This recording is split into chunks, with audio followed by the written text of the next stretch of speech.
Yo, what's up, YouTube? Edwin the Comic Jabroni. It is New Comic Book Wednesday. I just went into my shop, came out, and I got the bag of books right here.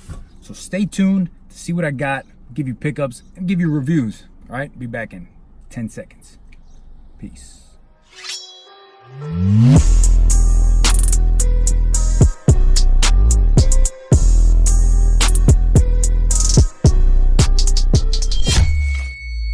So welcome back, YouTube.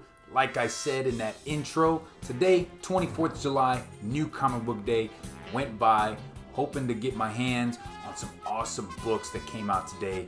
Did some reading. I was so into all the books. Today, I gotta say, was one of the first days I felt really excited about going to the comic book shop. Picked up some Marvel books, picked up some DC, and I definitely picked up a ton of indie books. So, let's get into that. Remember, down in the description below, I'm gonna have timestamps for when I'm talking about indies, Marvel, and independent books. So if that's your thing, go ahead and hit that timestamp, and it's gonna take you straight to that part of the video.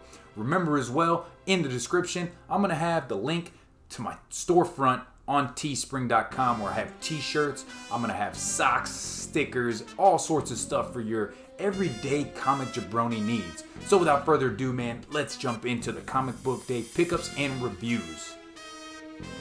Alright, first book on the list is going to be Marvel Comics Presents number 6. Today, this issue came out, which is the second printing of this pretty important book. Did not open it, did not read it, but I knew that this was a book that I had to have because I didn't get the first printing, and this is the first appearance of what seems to be Wolverine or Logan's daughter, not exactly sure. So I knew I had to pick it up. There was only one copy in the store, so I said, Edwin, go ahead and take it. You know, $6, but I get my 20% off because I'm a subscription. I have a subscription there, so I kind of got it for, cover price. So figured I'd pick it up. Hope you guys got a copy of at least the first or second print. Marvel Comics Presents number 6. Cool Ghost Rider cover though.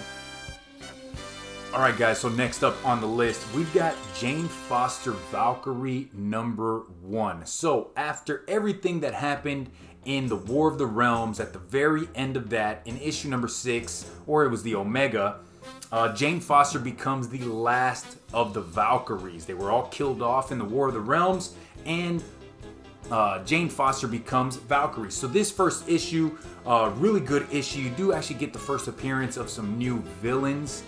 They seem more about trying to get their image out there on all sorts of social media, so they're not really great villains, but funny nonetheless. Valkyrie comes in, saves the day because she's trying to save the sword of one of the last Valkyries, which was Brunhild, I believe her name is. In this issue, she does get some new powers, which I really like. She has this new power of sight, where she sees this little, like a death ball above a sphere above people, and the bigger the sphere, the closer to death they are. So she sees some kids and they have like a very small little sphere, and then she sees an older man and his sphere's a little bit larger, and then it comes down to the god of sight, and his sphere is way larger, and I'm gonna go ahead and show you that. And if you see, right, his sphere is huge. Something happens, somebody comes in that we really haven't seen in a Thor or a Jane Foster book. So I'm happy to see this villain back. Don't want to give you the ending, but guys, Jane Foster Valkyrie's pretty good. I think I'm going to pick up issue number 2. Alright guys, the next book on the list is the book that everybody went out to go get today. It was a book that I was excited about picking up. I was really excited about picking it up and reading it. It's going to be House of X number 1. I went with the A cover. It is written by Jonathan Hickman, I want to say. Yeah, Jonathan Hickman. I know that. And then the artwork is done by Pepe Larraz, which I really did enjoy his artwork. I guess it's not really for everybody. What can I say about House of X, though? If you haven't read an X-Men book in a long time like myself, this is a good jumping on point because they're really just changing everything about the X-Men. They're bringing all of the X-Men and all the mutants back. They're going to be living on this island of Krakoa. So if you don't really know X-Men history and lore, then you're not really going to know what Krakoa is. But it is this huge island that is a mutant, right? It is a living island. Its roots go all the way back to that giant-sized X-Men number 1. what I really like about this issue is that there are pages in here where Hickman kind of gives you some more background on these different things that are going on. Charles Xavier, he's back. He's in a younger body. He's teamed up with Magneto, and they're really just trying to get all of the mutants together on this island, but also trying to get the rest of the countries in the world to recognize them as a nation. And doing so, they are giving out these drugs, right? They have grown this flower on Krakoa that can make 3 different drugs for humans. You know, one is going to let them live longer. Another one is going to help with mental health and all of that. But the only way that they're going to receive these drugs from the mutants is if they recognize them as a sovereign nation and leave them the hell alone. My favorite part in this book, and I hope I can find it while I'm talking to you guys, also in this book, you know, you get the Fantastic Four in there with Cyclops is back. You get an appearance by Logan. You know, you're getting a lot of stuff in this. It's a lot of reading. Not everybody's really going to be into this. And I've already talked to one guy who says he stopped reading it halfway through. And I don't blame anybody that just isn't into it. It is a lot to get into. If you're not really an X-Men fan, it might not really be your thing. I absolutely dug it. I loved it. I only got 3 Marvel books this week. It's my Marvel Read of the Week, and it's really high up there on my Read of the Week. But my favorite part about this whole book is this one part here where it talks about Omega level mutants. I'd always heard Omega level mutant this, Omega level mutant that. Like, what really constitute an Omega level mutant? This tells you exactly what it is. An Omega level mutant is a mutant whose dominant power is deemed to register or reach an undefinable upper limit of that power specific classification. So they are the most powerful of that power, right? There is nothing, nobody, anything out there that can reach or exceed their power level. So Magneto, right? He is an Omega level mutant. His power is magnetism. I'm going to give you one more. Hope Summers, right? Her power manipulation is Omega level power, guys. So a really cool thing about this book with the Fantastic Four, you get Franklin Richards, who is the son, right, of Reed Richards and Invisible Woman, Sue, and he is a mutant himself. So I'm wondering to see if we'll ever see Reed Richards join the land of the X-Men. But guys, House of X, it's a great, for me it was a great read. I like at the end how they kind of give you the rundown of what the reading order is, because you're going to get House of X, which is a 6-part miniseries, and you get Powers of X, or Power of 10, and that also is going to be a 6-part miniseries, guys. So that's it from Marvel. Let's jump into DC. First book up from DC, guys, we've got Batman Beyond number 34. I got the B cover. I absolutely dig this cover. Care Andrews knocked it out of the park. Love the black and the red with some of the blue in the background. What can I say though? Batman Beyond has been a great read. I've been picking it up for the last 10 issues or so. We're still in that storyline with Split. It's this villain who has super speed but can also split into 2 different people. So that constitutes its own troubles and issues for Batman Beyond. But we also have something interesting going on because Terry McGinnis is in this issue, and then Batman Beyond is in this issue as 2 different people. So what's going on? Does somebody have the identity of Terry McGinnis and is using Batman Beyond? Because Terry McGinnis doesn't realize who he is. He has totally forgotten. He has had a bout of amnesia. So, what could be? I don't know, guys. You're going to have to pick it up. Batman Beyond has been really good. I've been picking it up, like I said, for the last 10, 11, 12 issues. Really digging it. Could not put this down, guys. Absolutely digging Batman Beyond. Next up, you know, Edwin the Comic Jabroni is a Batman and a Joker fan. So I had to get Detective Comics 1008. You got Joker on the cover with Batman, and they're on a roller coaster ride, and woo, it's all fun and games until somebody gets hurt or dies, right? This is just a one-shot mini issue series, whatever. I don't know. It's just one issue. Joker is in a carnival or a fair, and he has put these collars around these people with this little Joker symbol. And he tells them, everybody there at the fair, the carnival, You got to have a good time. I don't care if I'm around and you're going to die. You're going to have a good time and you're going to smile. And if not, this is what happens. He pushes this button and the Joker gas comes up and it hits him right in the face. And you know what happens when that? They start smiling, they start laughing, and then they die. Well, Batman ain't having none of that. So he shows up to save the day. Don't want to tell you exactly how he saves the day. But a great part of this issue is you see at the top here, you got You're the Villain, the Offer. Lex Luthor's been going around to a bunch of villains in different books and he's offering them something. He doesn't tell you in the book what he's offering, right? But these villains are going to start coming together because Lex Luthor, he's got something up his sleeve. Yeah. So, who does he got in this one? He's got Mr. Freeze. And if you see there in the background, he's got Mr. Freeze's wife. And he's telling him that if you come and help me, I can bring back that one thing that you really want. And that's going to be Freeze's wife back to life, right? So, dug this issue, one-shot issue with the Joker. It begins and it ends in this one issue. Definitely go get it, guys. All right, I got to give a shout out to my boy Rod the Rican. He put me on Flash a while ago. And I picked it up, so happy that I've been getting it. Because Flash number 75 came out today. And this is the finale of the year one story. And I gotta say, and it's an extra thick comic for you.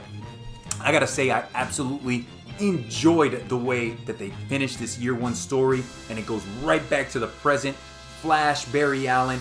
It's like he had a vision of his first year as the Flash. So that kind of gives you the story on what the hell, why are we getting a year one story? It's because he was having a vision or like a dream of his first year as the Flash. Don't want to tell you how he finishes and he beats the Turtle because it's a kind of a cool deal how he does it. But again, the best part of this issue, although the Flash story was great, but the best part is the offer, guys, because you get about 4 or 5 pages of Captain Cold giving you a story on how he went to prison, right? And he became part of the Suicide Squad. And he's the only member left because all of his buddies on the Suicide Squad keep getting killed off, right? So what happens? He gets an offer as well from Lex Luthor. And this last page, man, that is such great artwork with the old grisly looking Captain Cold with that that Lex Luthor. I've been enjoying it. I can't wait to read what DC has in store for us with this whole Lex Luthor Year of the Villain, the offer. I'm really excited, guys. It's gonna be good. Read of the week, right here, hands down. I know a lot of people are gonna say House of X, House of X, House of X. That's cool, guys. That's my number 2. But my read of the week, too easy, man. Batman, Curse of the White Knight. Number 1, I got the A cover, Sean Murphy. There was an absolutely beautiful B cover with Azrael, done by Sean Murphy as well. This story picks up pretty much where we left off with the White Knight story that came out last year and a half ago. But this time, we don't get any more Jack Napier. It's all about the Joker. And he's got something up his sleeve, guys, right? He is trying to get to Azrael, who is John Paul Valley. I want to say his last name is. Batman's trying to figure out how did Joker get out of his prison cell at Arkham Asylum and what's up his sleeve, guys. I love it. I want to say you also are getting the first appearance of Lafayette Arkham. And he's going to be right here. There's a children's story in Gotham City that has to do with Lafayette Arkham and how he was a vampire and he died and nobody really knows how he dies. But of course, everything in Gotham, if you're going back decades and decades and centuries, everything has to do with the Wayne family. The Wayne family has been in Gotham forever. So the Waynes had something to do with Lafayette Arkham. And I'm digging this Batman Curse of the White Knight. Guys, I cannot wait to read more of this. They show you a little black and white artwork of what's to come. But I did want to show you this last page right here. You got Azrael holding that sword on fire. Joker's giving him the sword. What's going to happen? What's going on? This is only issue number 1. I think it's going up to issue 8 or 9, guys. Let me know. Did you pick it up? What'd you think of it? Moving into Independence, man. First book up on the indies. I've been talking about it with Perry. This one is Killer Groove number 3. This is from Aftershock Comics. Digging that cover. The dude is just at a party. He's got the cocaine just spilled out on the table and it looks exactly like a guitar. Issue number 2, man, I kind of felt like, this is okay. I'm not a big fan of it. You know, you got this musician who was kind of a failed musician, but he's come back to life with his music, and it's kind of has to do with the mob. You get a detective in here, and things are starting. Issue number 3, it picks up because things are starting to make more sense. And this guy who's a musician, but also a hitman for the mob, is going out there and he's killing. And you see it and you hear it in his music, because now his music is starting to talk about the things he's doing on the outside. So, really liking it. Artwork is okay, in my opinion. I'm going to show you some of the artwork here. In my opinion, the artwork's okay. Maybe a 2 out of 5. Not the greatest, you know, might be for some people. It ain't for me. But, guys, Killer Groove number 3, it hooked me back in. I can't wait for issue number 4. Alright, guys, from IDW, I picked up Star Pig number 1. This had a little bit of buzz about it. People were talking about it. People wanted to go out there and read it and see what it's all about. Star Pig, it's about a girl that's on a trip to a space camp, and it's actually out in space, and they get hit. Their little shuttle gets hit by some debris, and she's the only survivor, right, on this shuttle, because she is she's sucked in by what this looks like a star pig or something out in space, right? So she survives by being inside of it, and then they get brought in by these scavengers, or by a scavenger that looks like he's a cloud or something. What can I say? I was okay with it. It's cool. I picked up issue number 1. I probably won't get issue number 2. It didn't bring me in totally. But, you know, it could be for some people. I know this artwork on the front, though, it kind of gives off that feeling of, what was that 80s cartoon, that gem, and something in the gems, or gems in the hologram, something like that. I don't know, man. You guys in the comments are going to let me know. But Star Pig, what can I say? It was okay. Story's kind of cool. There's a whole lot of stars, a lot of space comic books out there nowadays, so this one's not going to be making the list, guys. I'm going to be dropping it. Another book from IDW. Picked this up with all the buzz around Turtles. I didn't want to miss out on something new, so I picked up Rise of the Teenage Mutant Ninja Turtles. Sound Off. This is issue number 1. This is actually the retailer incentive, guys. 1 in 10. My comic shop had it on the wall with all the other copies. They only had 1, so I took it, right? Retailer incentives and Turtles have been skyrocketing and going crazy. I will tell you this. I didn't read it, guys. I'll probably get to it maybe tomorrow. This is based off of the Nickelodeon cartoon, which a lot of people weren't really big fans of, but you do get some new mutants in here, which, like I've said before in the past, with Turtles, it doesn't matter if a new character is introduced in the cartoon or in the comic books, wherever, they eventually at one point or another become part of canon. So I wouldn't be surprised to see whoever gets introduced in this issue get introduced in the IDW world. Like Rocksteady and Bebop, man, they weren't part of the original Turtles right back in the 80s, 1984. They were part of the cartoon, they were part of the Archie Comics line, and they eventually made it into mainstream Turtle fandom, guys. So be on the lookout for this. This could be a sleeper pick. Alright, guys, next up from Boom Studios, I picked up Mighty Morphin Power Rangers number 41. This is a continuation of the Necessary Evil storyline. In that last issue, we got the first appearance, or first cameo appearance of the Omega Rangers, right? So those are the original Rangers from back in the TV show in the 90s, right? So you got Zach, you got Jason, you got Trini.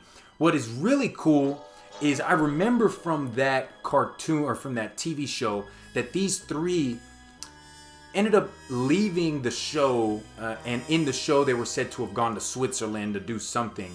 But this comic book is kind of taking that back. So instead of going to Switzerland, now they're on a mission to go do some other things out in space, and they become the Omega level Rangers. You get the first appearance in this issue of the blue Omega level Ranger, Omega Ranger, Omega level. I've been reading too much X-Men. Omega Ranger, right? But you also get the first appearance of a new villain in here, and his name is going to be Garrison Vox. cool looking villain. He has tapped into the powers of the Power Ranger, right? Into the grid where the Power Rangers get their powers. So he's a villain who has powers of a Power Ranger. I'm really digging it. I've liked Mighty Morphin Power Rangers from the 90s. You know, I'm not the biggest fan like I am of Turtles, but Power Rangers is cool, guys. It's a good story. Artwork's decent, but the story's where it's at. All right, a book that came out last week from Image. This is Excellence, issue number 3. The reason I picked this up is because I recently picked up issue number 1 and gave it a read and fell in love. Right from the bat. Issue number 1, it's Harry Potter, but dark and gritty, and they say bad words, man. Curse words. Absolutely dug it. Did not read issue 3 because I haven't found issue number 2 yet. Although my comic shop says they got a copy for me in my box already. So next time I go to the LCS, I'll pick up issue 2 and I'll read 2 and 3 and let you guys know. But issue number 1 has been picking up some buzz because I think Amazon optioned it for a TV show, which option means nothing, guys. All right, when you hear something gets optioned, doesn't mean jack. Don't go spend a lot of money. But I picked up issue number 1 at a comic shop in Austin for cover price. Decided to pick it up, give it a read. Thankfully I did because it is a great read.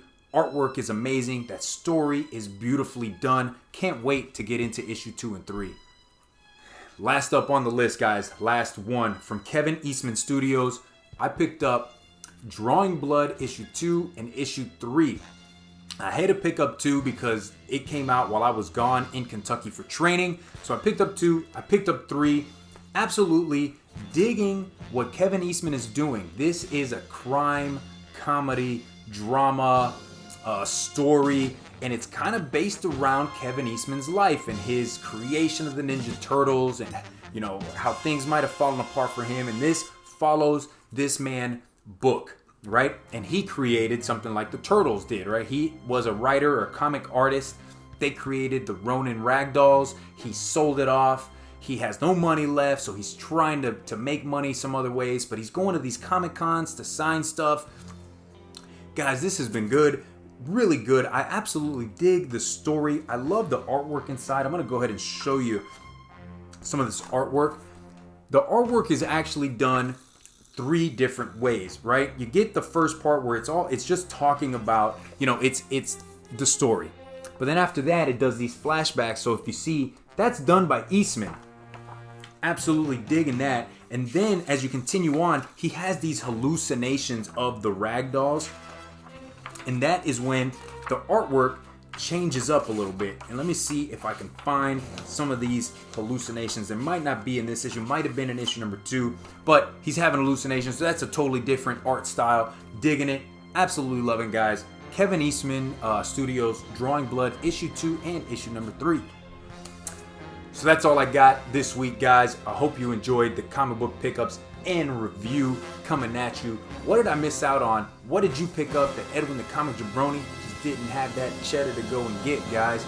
So as always, if this is your first time watching one of my videos, hit that subscribe button, guys. I'm dropping videos all the time. I actually just recorded 2 more videos. I got Arcs and Minis, episode 2 of season 2 coming out on Friday. And then I've got a special Ninja Turtle toy and comic book video coming your way probably Thursday, probably Friday or Saturday, okay? So, until next time, I'm Edwin the Comic Jabroni.